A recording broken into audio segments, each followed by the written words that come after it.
What's up guys, it's Bliskin here, and a couple months ago I made a video talking about what rifles should be within the Phantom Pain. Now, as I've said before, Phantom Pain doesn't really use real guns. It takes amalgamations of different guns, puts them together to represent an idea of a certain weapon type. With that being said, I figure we'll do exactly what we did for that video on rifles, but instead go over the pistols and SMGs featured in-game. First up, we have the game's iteration of the tranq gun. In this game, I believe it's called the tranq pistol. In real life, this is based off of the Automag 44. Yes, you heard me right, Kojima literally took a look at a magazine-fed 44 Magnum pistol and said, "This is what I want to turn into my game's tranq gun."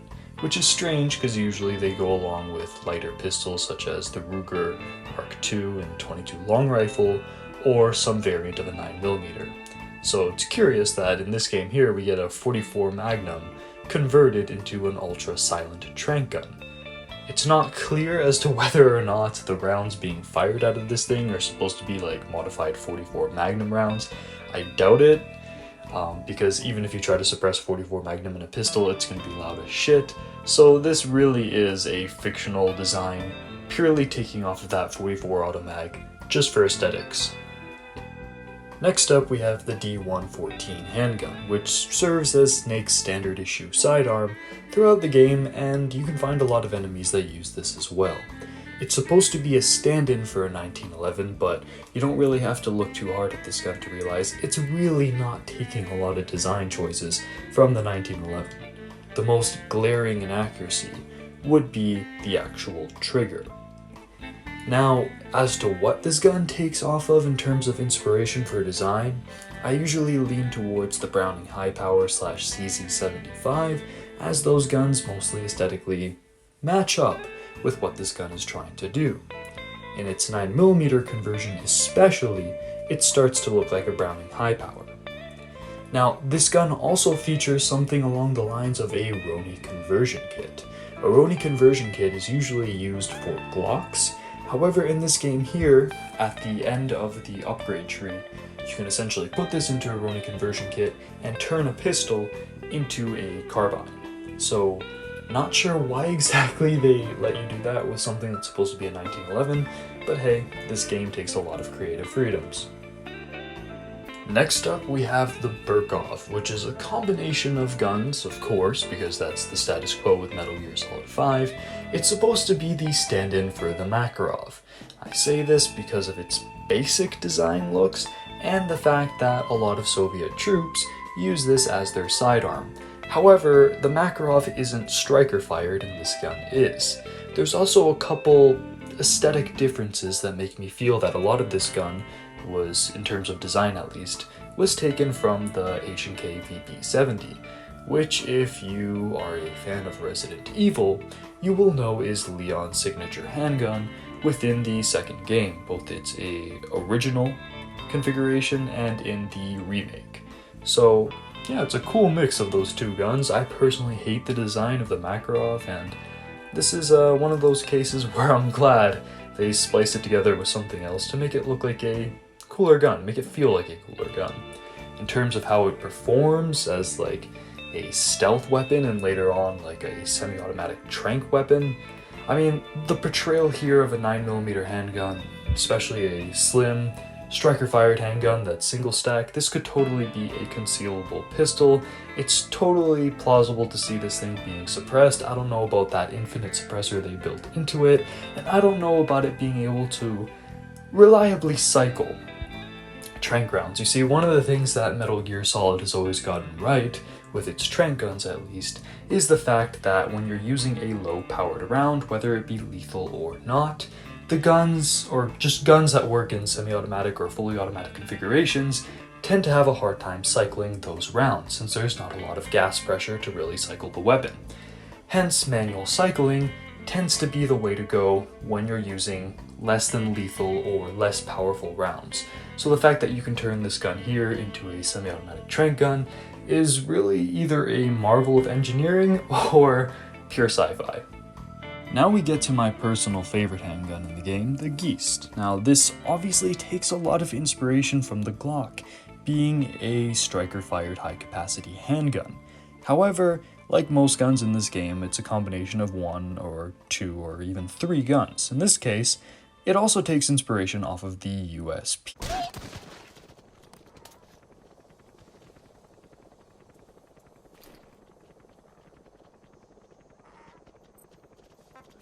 Quiet.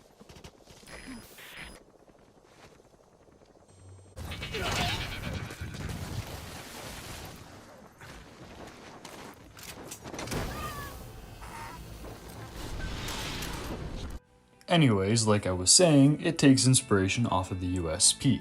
I say this because of the serrations within the actual slide is very indicative of the design of the USP. Now, it does have a triple burst feature, which usually in games taking place in the 80s would usually be attributed to the M9 Rafika. However, I feel like this is supposed to be a match between that type of gun and then the Glock 18 stereotype that the Glock usually falls into.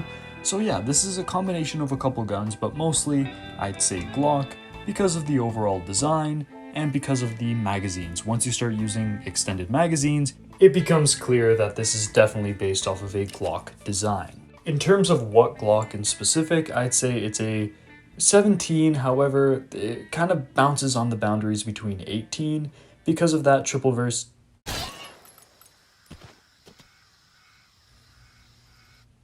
Because of that triple burst design that you can use your trigger finger to make full auto. So it's an amalgamation of weapons, but mostly we're seeing a Glock with USP aesthetics that bounces between 17 and 18. Now onto one of the weirder pistols in Phantom Pain, the Zorn. This is based off of something called the Lechbosch. The Lechbosch? It's something with an L. It's an obscure kind of grenade launcher pistol. I couldn't find too much information on this. However, in terms of the design, looking at this and then I'm just gonna put the name of this thing down in the description so you guys can look it up if you want, but it looks pretty accurate to this weapon. I don't know much about this real life weapon, but hey, this one doesn't seem to be like a mix of things, so points, I guess.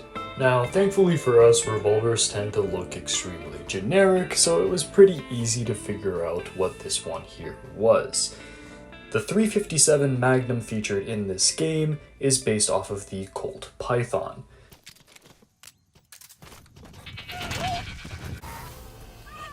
All my guys who grew up playing Black Ops 1, leave a like on this video.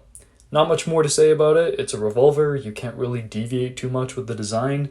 Again, I guess points because it looks the most like its real life counterpart. Now we're on to the fun part with the Tornado 6 and the Ergon 5. They're actually based off of the same weapon, that being the ever so obscure Mateba revolver. Now, this revolver is actually cool and interesting because instead of firing out of the top, it fires from the bottom cylinder. This helps reduce recoil. Now, a more realistic version of this would probably be the Tornado 6 iteration that Ocelot uses because of course Ocelot's going to use something as obscure, hard to get, and as cool as the Mateba. The Ergon 5 version of this gun isn't really realistic in the sense that you can't really fit 12 gauge shotgun shells in this pistol. But yeah, it's cool that these pistols are here. There's a couple inaccuracies. Like for example, how the Tornado 6 version is single action. That's probably a callback to how Ocelot usually uses the single action army. In real life, the Mateba is a semi-automatic revolver. Inaccuracies aside, it's still really cool to see this pistol in the game. The first SMG we're going to be going over really suits Metal Gear Solid 5's African 1980s war-torn state aesthetic, as it's mostly based off of the LDP SMG, which was very popular in Rhodesia during the 80s. Now, of course, this gun isn't an exact replica. It takes features from the Uzi as well as the VZ Scorpion. However, mostly this is an LDP, and it's cool to see it here because you probably would find that kind of stuff going around Africa, especially if you're up near Rhodesia in the 1980s. Of course, like a lot of the SMGs, rifles, and pistols in this game, the extent to which you can upgrade this gun isn't really realistic, as a lot of the upgrades and attachments, 1, weren't around, and 2, these guns weren't really made to suit said attachments and customization options. Next up, we have the Ziev, which is very easily identifiable as being inspired by the Uzi. Now, this is a combination of 2 different Uzis. The Mini Uzi, which is a smaller version of the original, and the Micro Uzi Pro, which is a very modern version of the Uzi that turns it into a smaller machine pistol and puts the charging handle sticking out to the left rather than protruding upwards. Now, again, this is the size of a Mini Uzi, but that charging handle makes me think of the Uzi Pro.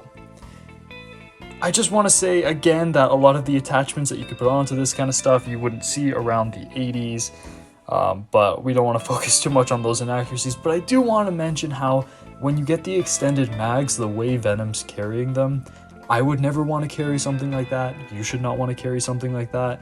Yeah, you carry more ammo with this thing, but it's going to be a nightmare to carry. Like, how are you just going to stow that? But yeah, another sign that this is an Uzi is looking at the stock, which is very reminiscent of an Uzi, whereas the previous SMG really took its stock design from guns like the Scorpion. Last SMG we're going to be going over is the Mocked. Now, the Mocked supposedly plays the role of an MP5. I'm saying that based on how it's used, deployed, and portrayed. However, its design is very clearly taken off of the MPL. Again, if you grew up playing the original Black Ops 1, leave a goddamn like on this video. Now, I know this is an MPL because of the way the charging handle sticks out to the left and is curved a little bit upwards, the stick magazine. However, the variations this comes in, like the K and the long barrel configuration, is very MP5-like, so it's a combination of both of those guns. So in summary, what pistols and SMGs specifically are supposed to be in Metal Gear Solid 5? Well, the 44 Auto Mag converted into a tranq pistol, a 1911 stand-in that really looks more like a CZ75, you have a VP70 playing as a Makarov, you have a Glock taking inspiration in its design, specifically in the slide from the USP, you have a Colt Python revolver, you have 2 versions of the Mateba, both with their inaccuracies, one with ammo, one with, the single action hammer and trigger.